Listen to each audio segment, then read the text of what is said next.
So now let's talk about the post-1900s period of arts and crafts silver, which now has this Art Nouveau influence, as I've just talked about, and we really now start to see modernity. So I'm going to do a little bit of a quick run through that really demonstrates that point and demonstrates the silversmiths. So firstly, let's look at Ashby's work post-1900, post-1899. For the Guild of Handicraft, and you really see a blossoming in the silver. You have these pieces that are all around 1900, 1901, quite iconic in many ways. If I just touch on that Tazza, because I think that exemplifies everything about Ashby and the Guild of Handicraft, it's quite a traditional form, you know, the bull feet, again, looking back perhaps to the 17th century, the fretwork, which you saw in his silver bowl from the mid 1890s. But on the top there, on the stem, excuse me, top of the stem, are a range of fairly dainty geometric green enamels. And by being geometric, it just completely elevates the piece from perhaps something that is historicist to something that's very modern. You've got that contrast, and it's very striking. And that's what Ashby was all about. If you take the mustard, you've got that Art Nouveau influence in the handle. Perhaps you've got the medieval influence in the stones, but they're suddenly set on a body, a hand-beaten body, and that has reminiscences of Puy-Focas's silver, perhaps in the 30s, rolling on 20, 30 years later, and then you have his classic butter knife. So really, really terrific, and I would now say modernist silver. And of course you have, I'll just show here, the classic sort of Ashby porringer or butter dish as it's known. Again, the looping handle, you can get a sense of the of Nouveau's influence there, but equally it's, as you can probably see from the reflections, it's hand beaten, and it has, in this case, a rather lovely blister pearl set rather subtly.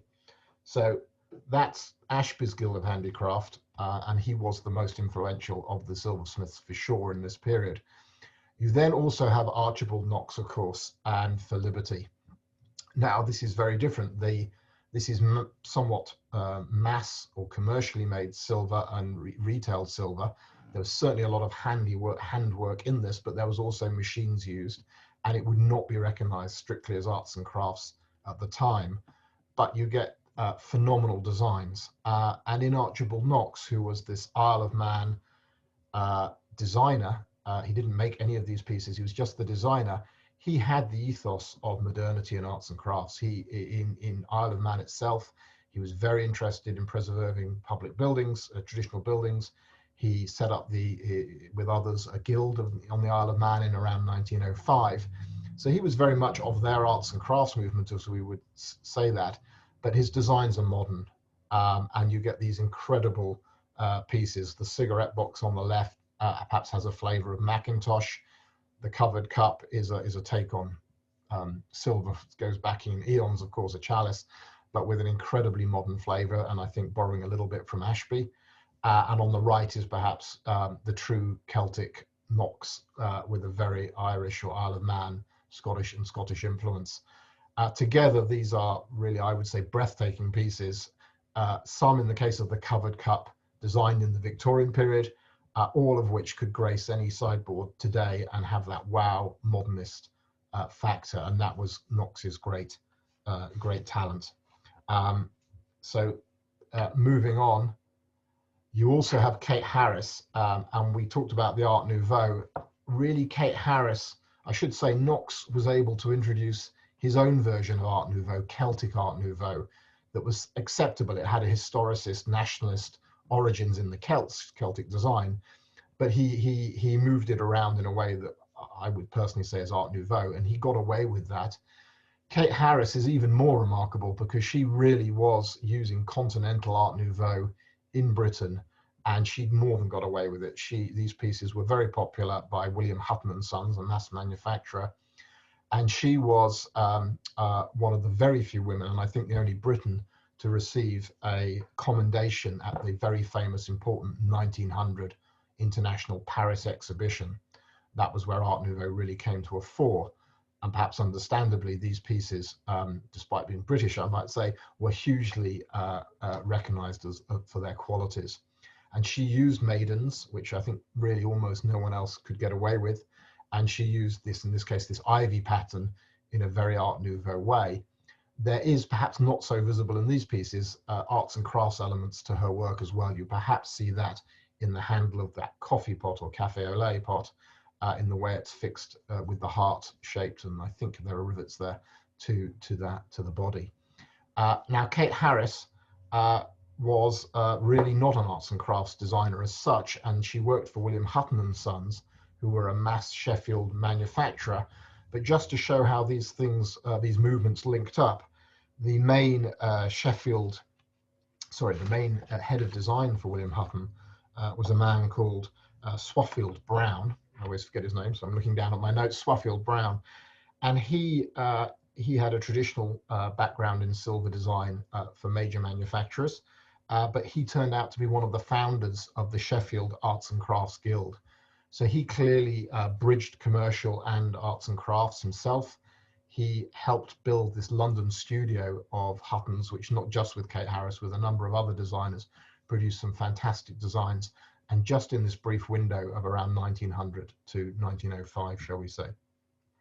So that's Kate Harris. Moving on, you get A.E. Jones. And I think you can see that Jones had that Birmingham tradition, building on the really austere silver of the Birmingham Guild of Handicraft.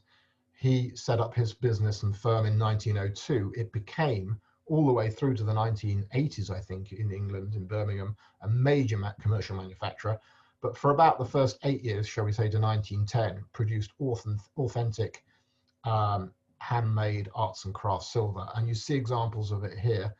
And his perhaps innovation, not unique, was to use Ruskin stones. Ruskin was another arts and crafts enterprise making ceramics, pottery from around 1898, 1899 in Birmingham. It was named after Ruskin. It had nothing to do with Ruskin.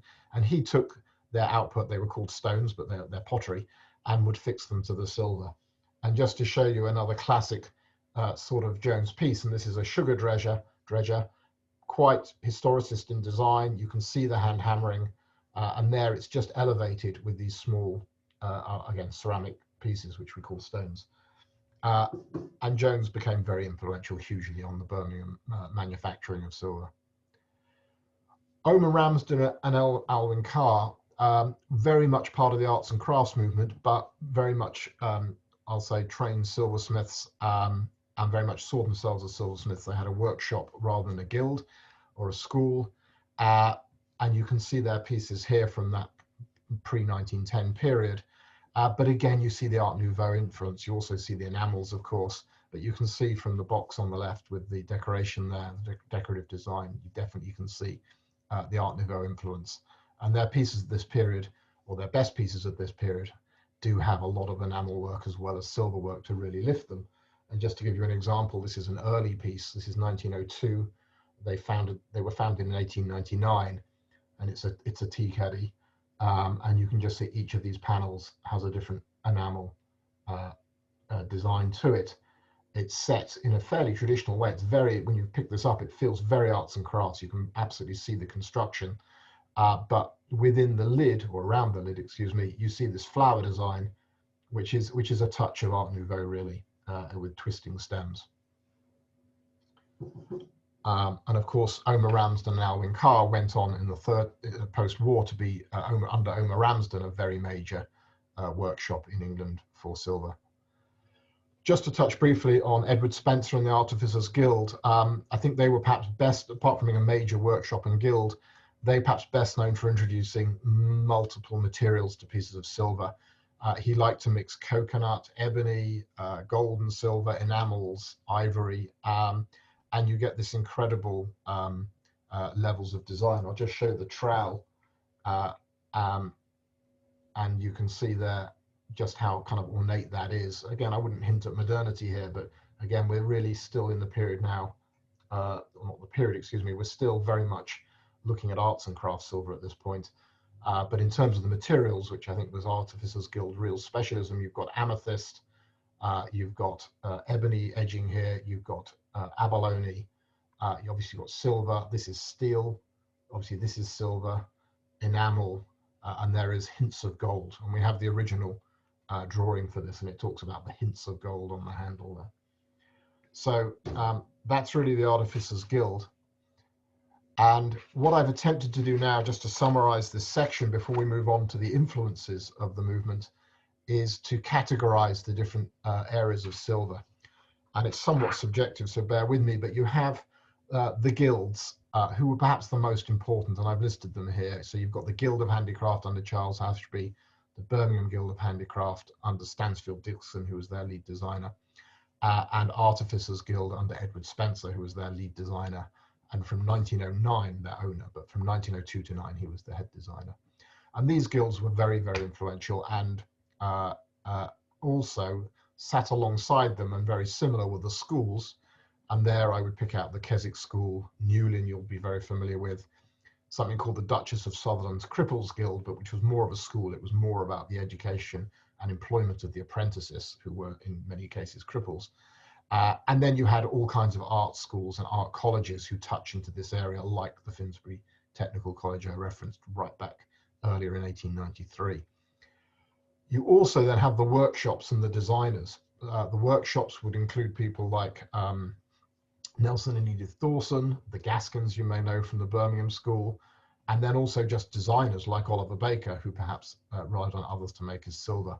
And there are frankly too many to mention there, but they themselves were modern workshops focused on design in silver in the arts and crafts style.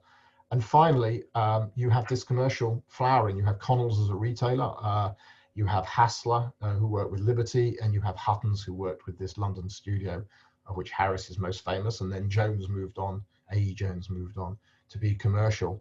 And personally, rather than try and, whilst I've set out the spectrum here, for me, all of this counts within my love and affection for arts and crafts silver, what I'll loosely call arts and crafts silver, Art Nouveau silver. It's all in its own way contributing to radical, different modernism, post-Victorian silver in that later Victorian Edwardian movement, and it's all very exciting. So for me, it all counts, and I'll just reinforce the blue here are those that were active pre-1900, and you get a sense of how few were and how influential, therefore, they were. So I'm going to pause there, and in the next section, we're going to talk about how influential internationally and across the 20th century this movement was. Thank you.